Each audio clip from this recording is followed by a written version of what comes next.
میں تو اپنے دادا ابراہیم کی دعاؤں کا نتیجہ بن کے آیا. تو ابو جہل نے میٹنگ بلائی ہوئی، رؤسائے قریش جمع ہیں، اور اس نے اپنا خدشہ، کیا کہتے ہیں آج کے دور میں، اپنے تحفظات سامنے رکھے کہ مجھے یہ اندیشہ ہے کہ مسلمان ہمیں مکہ سے نکال دیں گے، اور ایک دن سارے جب مسلمان ہو جائیں گے تو ہماری چودراہٹ بھی گئی اور ہم بھی گئے. اس لیے ان کا کوئی حل کرنا چاہیے. اب مشورے ہو رہے ہیں، حضور علیہ الصلوۃ والسلام کو جلا وطن کر دو، یہاں سے نکال دو، یوں کر دو، وہ کر دو. اس پہ بحث ہو رہی ہے. فیصلہ تو بات یہ ہوئی کہ حضور علیہ الصلوۃ والسلام کو توبہ نعوذ باللہ شہید کر دیا جائے. اب کرے گا کون؟ سیدنا فاروق اعظم اٹھ کے کھڑے ہو گئے، تلوار لہرائی فضا کے اندر، یہ کام میں کروں گا. سب نے شاباش دی، اور ابو جہل نے کہا واقعی میں بھی سمجھتا تھا کہ یہ کام تم ہی کر سکتے ہو.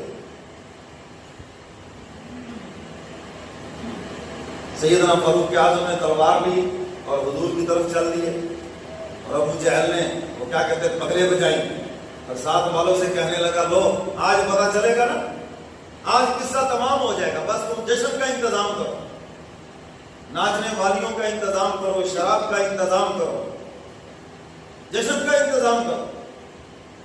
یہ طور طریقے کافروں کے ہیں، مگر افسوس آج ہمارے اندر بھی آ گئے. وہ جی آگے گئے، یہ بیماریاں آج ہمارے اندر بھی آ گئی.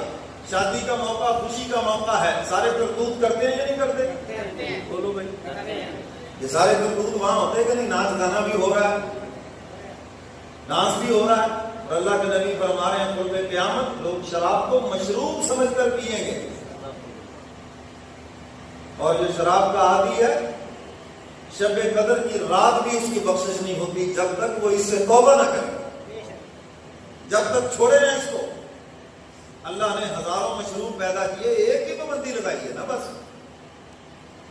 کتنے دنیا میں مشروب ہیں آپ گن کے نہیں بتا سکتے، کتنے جوس ہیں، کتنے قسم کے مشروب ہیں، لیکن ایک پر پابندی لگائی ہے.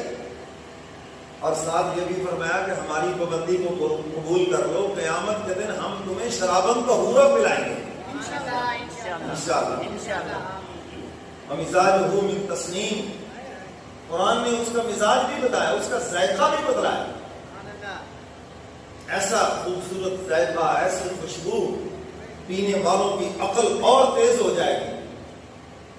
دنیا کی شراب سے تو عقل ختم ہو جاتی ہے نا، اس سے عقل اور تیز ہو جائے گی. تو فرمایا ہم وہ تمہیں پاکیزہ نعمت پلائیں گے، نعمت بنا کر. اس گندگی کو چھوڑ دو، اس غلاظت کو چھوڑ دو. تو میرے محترم سامعین، خوشی کا موقع ہے اور ہم خدا کو ناراض کرتے ہیں.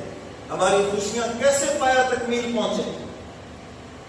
کہ ہمارے بلدیہ میں جا کے ریکارڈ دیکھ لیں، جتنے نکاح کے اندراج ہو رہے ہیں اس کے قریب قریب طلاق کے بھی اندراج ہو رہے ہیں.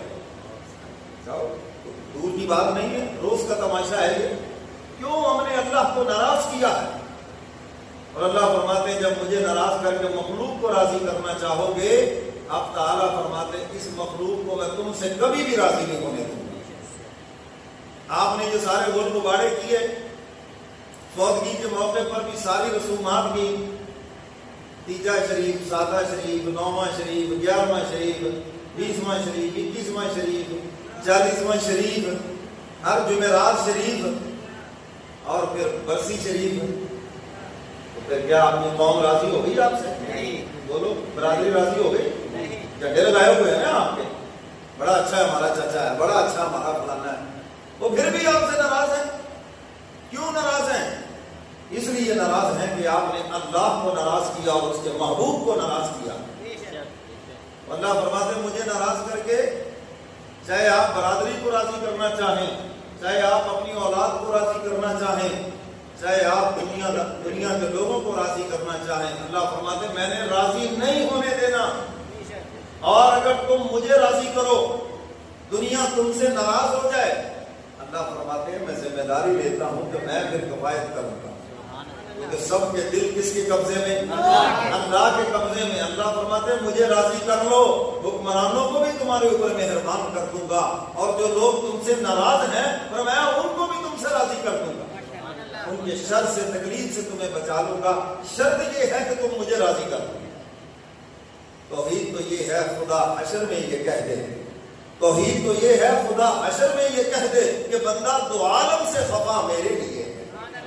تو مزہ ہے نا؟ ہاں، ہم تو ساری دنیا کو راضی کرنے کے چکر میں پڑے ہوئے ہیں۔ یاد رکھو، ساری دنیا تو دنیا بنانے والے سے راضی نہ ہوئی، آپ سے کیسے راضی ہو جائے گی؟ دنیا بنانے والے کون ہیں؟ اللہ رب العزت ہے۔ تو ساری دنیا راضی ہے اللہ سے؟ دیکھیے، جو خدا کو نہیں مانتے کہ تو خدا ہے ہی نہیں، کافر خدا سے راضی نہیں ہے، منافق خدا سے راضی نہیں ہے، مشرک خدا سے راضی نہیں ہے، وہ کہتے ہیں اللہ ساری مشکلیں نہیں حل کر سکتا، ہمیں تو مشکلات کو حل کرنے کے لیے بیچ میں لوگ چاہیے۔ تو سارے تو دنیا بنانے والے سے راضی نہ ہوئے تو آپ سے کیسے راضی ہو جائیں گے؟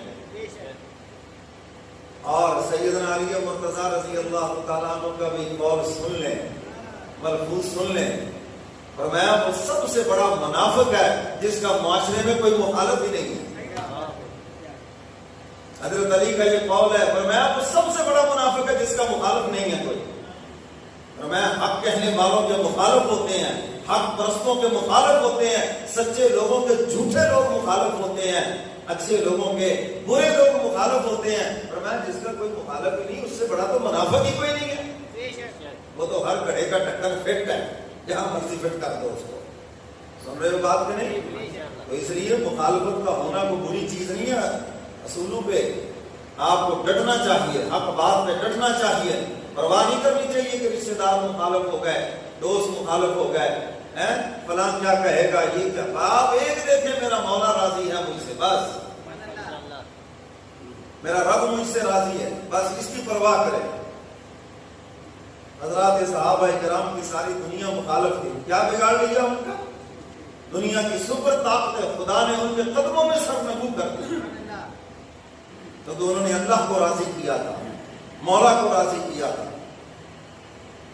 تو میرے محترم سامعین، سیدنا فاروق اعظم رضی اللہ تعالی عنہ تلوار ہاتھ میں لیے ہوئے اور حضور علیہ السلام کو شہید کرنے کے ارادے سے چلے ہیں۔